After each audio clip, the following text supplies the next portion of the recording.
No extension for Grant Williams. Not a surprise. Not surprised by that. I'll tell you what that means. Plus, game night, opening night against the Philadelphia 76ers. I'll tell you all of the things that I'm looking for, including the big test for Joe Mazzulla. And yeah, they're going to wear new uniforms. It's okay. Their uniforms are going to be okay. It's all right now on the Locked On Celtics podcast. Be ever ready. Recognize the city of champs. Boston, baby, we do what you can't. Locked on number 18, Tatum and Brown, J-team. Step back, we gon' wet that and slay teams. Of course, the Celtics, who else could it be? Screaming like KG with the Larry O.B. Karalis above average, assessing the team status. Best daily pod, no cap, salary matching. Clutch like Bird the DJ, keep John on replay. Prime time, dapping up the truth on the sideline. Raining J's, how it started, raising banners, how we finished. Locked on Celtics pod, home of the winners. B. Hey there, welcome back to the Locked On Celtics podcast, part of the Locked On Podcast Network, your team every day. And I'm here for you every day with a free, fresh podcast for you wherever you get your podcast. So subscribe. It's on every app, everywhere on YouTube. Subscribe on YouTube as well. I'd appreciate it if you do. I do appreciate you making this your first listen every day. I'm John Karalis, host of this show, former professional basketball player, and now a credentialed beat writer covering the Celtics for Boston Sports Journal. And I was also the author of the book, The Boston Celtics All-Time All-Stars. So search for that. Maybe pick it up for yourself. All right, today is the big regular season is here podcast. The regular season is officially here. Tuesday night, the Celtics play the Sixers and kick off the season in a huge, huge game. We're going to talk about that in the second segment, second and third segments, really, because there's the uniform element and the Bill Russell celebration element, all of that. But let's start with Grant Williams, who did not get the extension as we expected, meaning I did not expect him to get the extension. So it's not unexpected that we're in this spot. If you've listened to this podcast before last week, prior to that, multiple conversations, which I will sum up briefly. And I just believe that this means the Celtics are maintaining flexibility. I also think that the Celtics couldn't come to an agreement with Grant on his number, but I also think that they are maintaining flexibility because if you give Grant Williams the big contract, then he becomes what's known as a poison pill contract for this upcoming season. And what that means is in a trade scenario with another team, the other team for salary matching purposes, because you have to match salaries within a certain range in the NBA. For salary matching purposes, the other team considers Grant at the average of all years remaining. So this year plus whatever, 4 or 5 year, whatever the extension is, 4 years and whatever. So the average of that number is what they're working with for the salary match. The Celtics are working with his current $4 million or so. So the average could be upwards of $10, $11 million, depending on the number. The Celtics would be working with $4 million. If there is a trade and if Grant Williams is included, then that complicates things. And the Celtics just don't want to complicate things. As I've said before, and maybe you didn't hear it on another podcast, is very simple. Grant Williams, love Grant Williams. I think he's a really good player. I think he's going to help the Celtics. And if the Celtics decided they wanted to lock him up long-term, totally fine with that. Totally fine with that. However, he's also not the type of player that you tie yourself up, you handcuff yourself over. He's a really good player, but he's not the type of player that should spoil a trade for a big-time player. And if what Grant Williams does this season is enough where another team's like, okay, we got to get rid of this guy, but we're very willing to take Grant back and, make that part of like, we find the value in his skill is that's something that we're willing to do. Then you don't want that to be complicated by now we got to bring in a third team, because third teams don't want to get involved with a Grant Williams trade. And the Celtics don't want to be sending out draft picks so they can more draft picks, whatever that deal might be, if there is a deal that presents itself. So basically, I think the Celtics are keeping the flexibility in case something shakes free. And this is the year something will shake free. If there is indeed a race to the bottom for Victor Wembanyama, if teams like Charlotte, who are in the middle, who are maybe thinking, well, we could be okay, but also we might not be, they are maybe willing to say, all right, we're gonna get rid of good players cheap. We're having a little bit of a fire sale. We're not going to take back as much as we might normally ask for in some of these guys. And that might give the Celtics an opportunity to get somebody they might not normally get. You got to keep that flexibility open. This is the opportunity for a championship. And if something presents itself between December and the trade deadline and the cost is Grant Williams, you got to bite the bullet. I consider Grant the type of player that's you got to give up something to get something, right? That's how you describe. You're like, oh God, it sucks to give up Grant, but you got to give up something to get something. And this other player either fits better or is a big time player. And you can see where that trade would make sense. But this is all theoretical. It's all just in case, because what I think is the Celtics will, whenever the season ends, go to Grant and start negotiating before he hits restricted free agency and see if they can't come to a number. I think at that point, you just sign him to a new contract. It doesn't matter. There's going to be a new collective bargaining agreement coming up. There's a TV deal coming up. The tax situation might change. So they might be more willing to give him a little bit more money. But for Grant, he's very obviously, I don't want to say bothered by this, but perturbed. It rubs him the wrong way. At 6:13, he tweeted out, "Let's go get a ring." Now, that seems like a nice sentiment, right? Let's go get a ring, number 18. But it's at 6:13. This is after the deadline passed and he did not get the extension. So that, I think, is just all right, here we go. I'm going to get a ring, and now let's drive up my price. And then he retweets DeAndre Hunter. Woj says DeAndre Hunter has agreed on a 4-year, $95 million contract extension. And that tweet was right ahead of the 6:00 deadline. This is another number that I think he's looking at. I think he's looking at something in this range. So Grant is very aware of how all of this works. He's in the union. He's one of the union leaders. And he had this quote with B Rob at Mass Live, Brian Robb. He says, for me, my whole dream with the guys is being a champion. It's been my thought since I was a 4-year-old kid. Here's the money part. It's great to make money. It's great to be valued by an organization. But like they say, you always have multiple organizations around. So just making sure you take advantage of the moments you are in.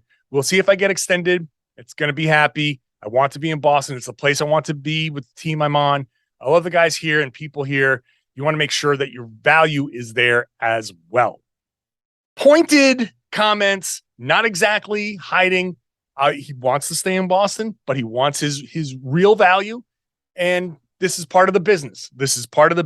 He has every right to go out there and search for a new deal. He has every right to sign an offer sheet somewhere else after this. And the Celtics are going to be forced into, do they match or do they not? And I think as long as they keep open lines of communication between now and then, it'll be understood. Business is business. You conduct your business how you conduct your business. But then on the court, I'm sure Grant and Brad have a fine relationship. Grant has a good relationship with the guys. I think he'd like to stay. I think everybody would like him to stay. But business is business. You can't tie yourself up. Again, you cannot handcuff yourself over Grant Williams. As much as I like Grant, he's not the type. You handcuff yourself over Jaylen Brown and Jayson Tatum, right? Robert Williams, Marcus Smart, but even that wasn't too much. But those are the deals, the guys who you are absolutely positive are going to be here long term. So that's it. That's the thought on Grant. I just think it's a business decision. We'll see how the business goes. I don't think it's going to impact him on the court. but we'll see. We'll see. And if it does, somebody's going to have a conversation with him. I don't think it will.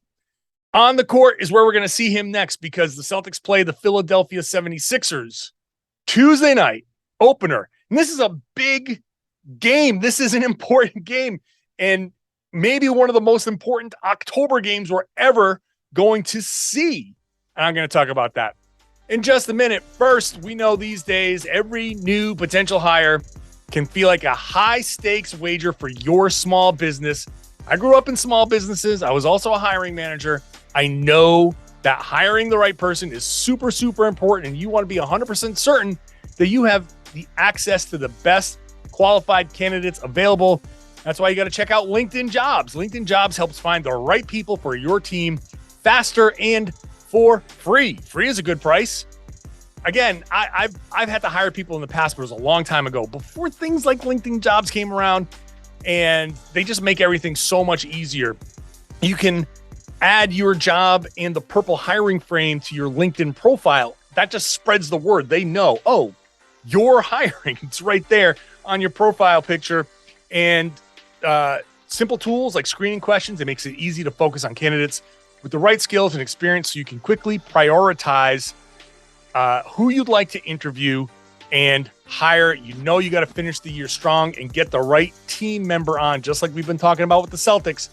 Getting the right person on the team is going to help you. So small businesses rate LinkedIn Jobs #1 in delivering quality hires versus leading competitors. LinkedIn Jobs helps you find qualified candidates you want to talk to faster. So post your job for free at linkedin.com/LockedOnNBA. That's linkedin.com/LockedOnNBA to post your job for free. Terms and conditions apply. Thanks for making Locked On Celtics your first listen every day. Now go make your second listen game-to-game NBA. Every moment, every top performance, every result. Locked On Game-to-Game covers every game from across the NBA with local analysis that only Locked On can deliver. It's a new thing that we've got on here. Game-to-game, Locked On NBA. It's available on the Odyssey app, YouTube, or wherever you get your podcasts. I highly suggest you subscribe to that podcast. All right, Celtics, Philly, big opening night. And these opening night games are always a big deal. Obviously, you're kicking off the season. Celtics, Philly is super, super important. Philly is there at the top of the East with the Celtics, with Milwaukee. Every team in the East has some questions, right? The Celtics are still trying to answer questions about how they're going to handle themselves. Things look great over the first few weeks. Training camp, I think, was really, really good for them. I think they came out of it getting a lot of what they wanted to accomplish. They seem focused. It's really impressive how they kind of banded together and focused on the floor. But they still have questions. So does Philly. So does Milwaukee. So does Brooklyn, obviously. All of these teams have the potential to be the 1 seed, especially Philly and Milwaukee. This game is potentially we could look back on opening night 5 months from now and say that win or that loss is where they lost the tiebreaker or won a tiebreaker. And a 3 seed versus a 2 seed, you're playing a 3 seed. You think about all of the teams in the East: Boston, Milwaukee, Brooklyn, Philly, Miami, Cleveland. That's 6 teams. You want to get to Toronto at 7, let's say, Atlanta at 8. That's not exactly great, but you want to avoid one of these other really good teams. If you go 3-6,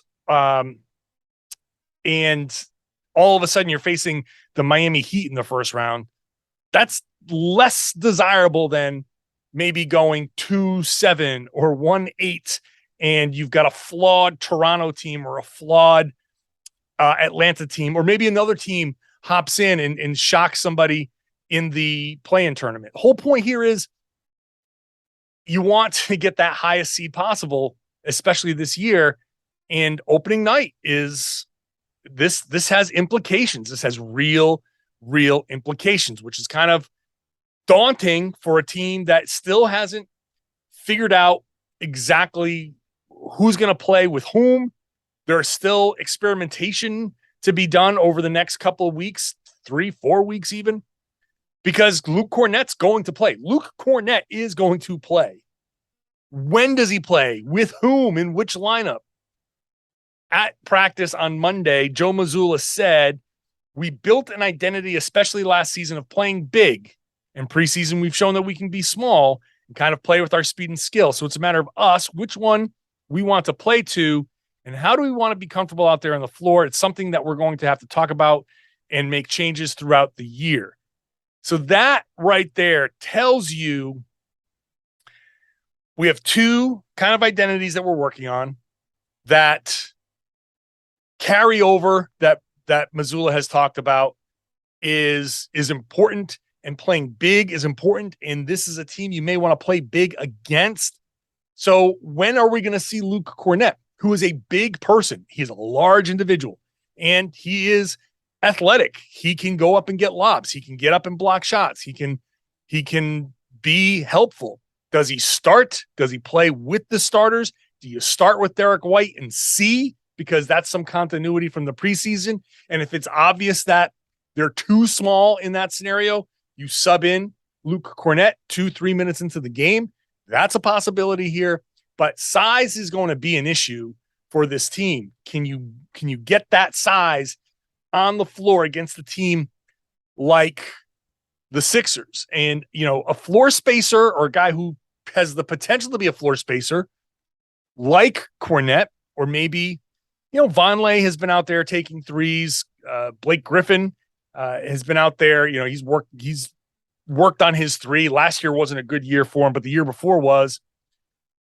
Can one of those guys get out there and space the floor against Joel Embiid? And can one of those guys draw Embiid away from the rim? Because one other thing that I'm looking at in this game is Jayson Tatum versus the size. Jayson Tatum generally does not do well against big front lines. He tends to pull away from the rim. He tends to rely on jumpers. He tends to really try to get too fancy around the rim. So I'm really looking at the Tatum versus the size of Philadelphia and Joel Embiid. Is he going to continue that tough, hard driving that has impressed me so much, getting to the front of the rim rather than gliding past it and trying to flip it over on the side or off the backboard, getting to the front of the rim, playing with power, play off 2 feet, play through contact. A lot of that stuff is what Jayson Tatum has been doing, keeping the ball high away from people slapping down on the ball. Philly's going to have a pretty good defensive team. They've got some guards in there that can really get in there and be disruptive with their hands. So obviously Matisse Thybulle is one of the guys that stands out there. Can he be that aggressive? Can he attack and be the guy that we've seen so far in the preseason against a better defensive team, the best defensive team they faced so far, and against more size than they've seen so far? How Tatum attacks that front line and attacks Embiid is going to be a big thing. That's going to be a big thing that I'm looking for. So, and then obviously, you've got this, you just want to see that carry over the Malcolm Brogdon lineups. How are they going to stagger Jaylen Brown and Jayson Tatum? We saw against Toronto, Jaylen Brown played basically the whole first quarter. A little bit of a departure because Tatum has played most of these first quarters, and then you go with Jaylen Brown in the second quarter, or start second quarters.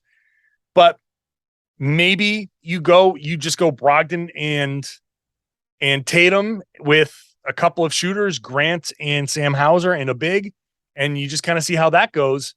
And maybe that's a way for the Celtics to do what they've done all preseason, which is pull away in second quarters, play a tight, tough first quarter, then pull away and get some distance in the second quarters. I think they've won second quarters by a fair amount in the preseason.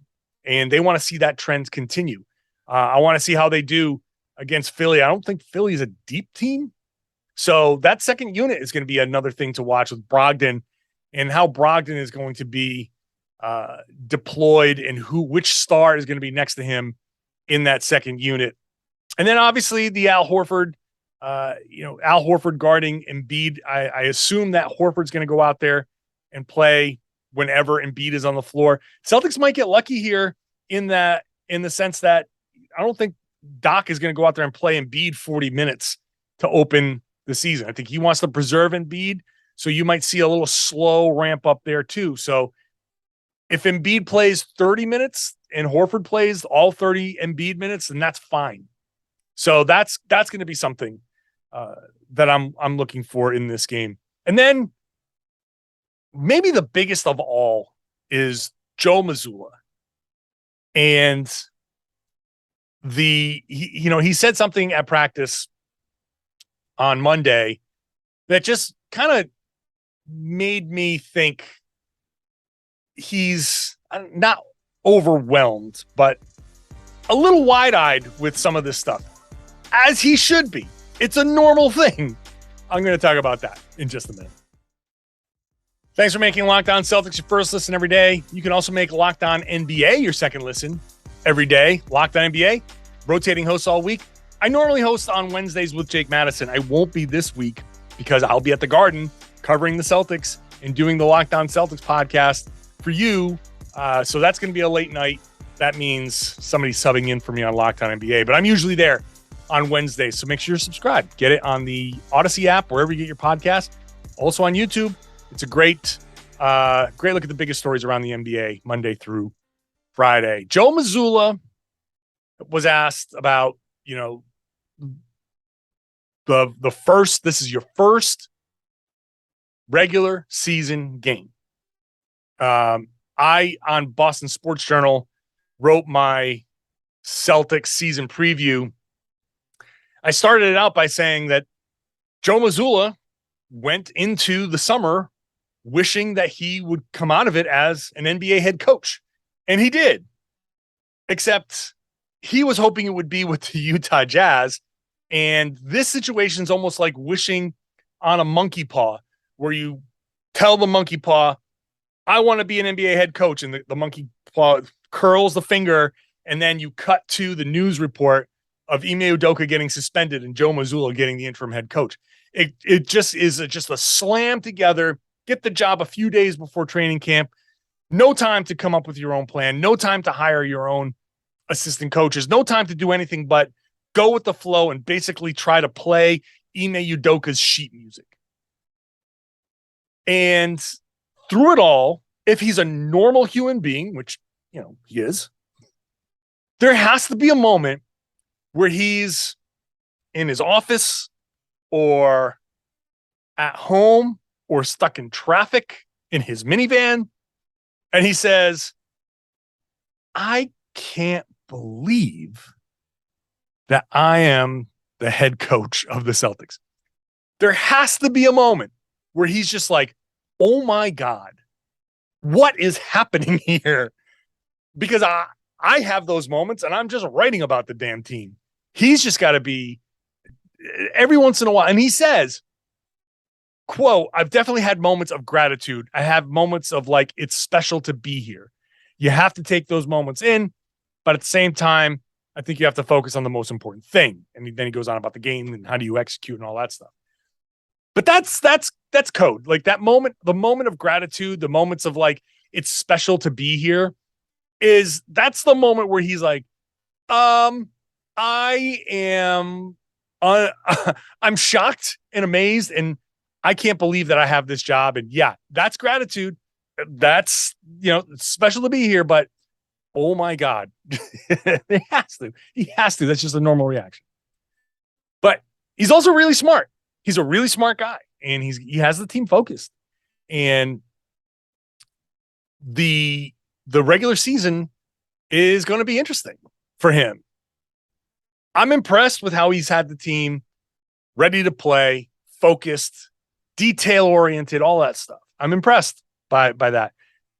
But it's kind of easy. That was kind of the easy part. And I don't want to say it's easy necessarily, but that was the easy part because everybody wanted to get the Ime stuff quieted down.